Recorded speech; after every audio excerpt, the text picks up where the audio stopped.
প্রাণীজগতের বিবর্তনের এক অবিশ্বাস্য অধ্যায় নিয়ে আজ আমরা আলোচনা করব। চলুন দেখা যাক কিভাবে সরল কৃমি থেকে জটিল খণ্ডিত দেহের প্রাণীর উদ্ভব হল। গত পর্বে আমাদের আলোচনা ছিল প্ল্যাটিহেলমিনথেস বা চ্যাপ্টা কৃমিদের নিয়ে, ওদের ওই সরল অ্যাসিলোমের দেহ গঠন। তো সেই আলোচনার সূত্র ধরেই আজ আমরা আরেকটু এগিয়ে যাব। কিন্তু প্রশ্নটা হলো, এই যে সরল গঠন, এর পরের বড় ধাপটা কি ছিল? প্রাণীজগৎ ঠিক কোন দিকে এগোলো? চলুন এই রহস্যটা একটু ভেদ করা যাক। তো এর পরের ধাপটাই ছিল গোলকৃমি মানে অ্যাসচেলমেনথিস পর্বের প্রাণীদের আসা। আর এদের আগমন কিন্তু প্রাণীদের গঠনে একটা বিশাল, বলতে গেলে যুগান্তকারী পরিবর্তন নিয়ে এসেছিল। এই পর্বের মধ্যে সবচেয়ে পরিচিত ক্লাসটা হলো নেমাটোডা। আর এদের মধ্যে এমন কিছু প্রাণী আছে যাদের নাম শুনলেই চেনা চেনা লাগবে, যেমন গোলকৃমি বা অ্যাসকারিস, আর ওই যে গোদরোগের জন্য দায়ী ফাইলেরিয়া কৃমি। বেশ পরিচিত নাম এগুলো।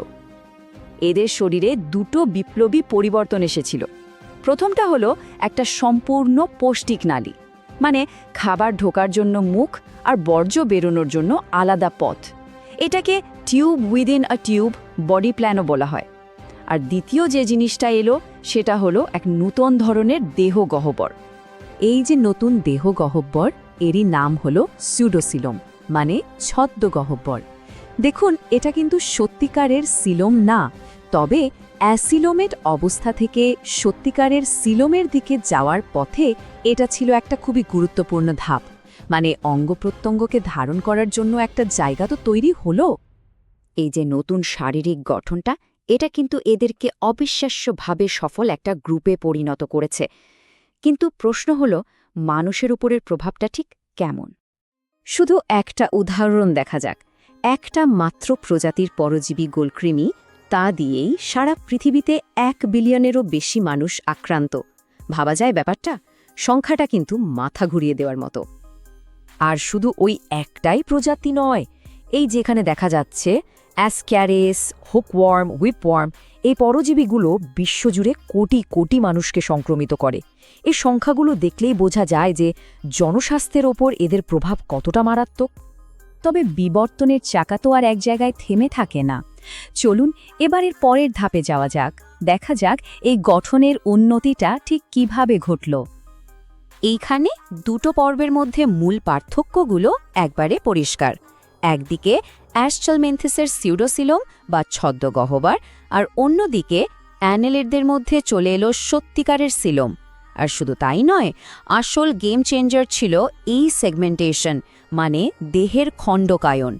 এই সত্যিকারের সিলোম কিন্তু ভেতরের অঙ্গপ্রত্যঙ্গকে অনেক ভালোভাবে সুরক্ষা দেয় আর কাজ করতেও সাহায্য করে।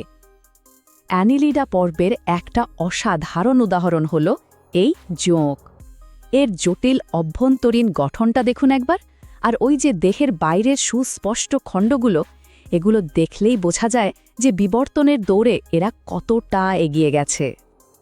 অ্যানেলিডদের সবচেয়ে বড়, মানে সবচেয়ে গুরুত্বপূর্ণ উদ্ভাবনটাই ছিল এই মেটামেরিক সেগমেন্টেশন।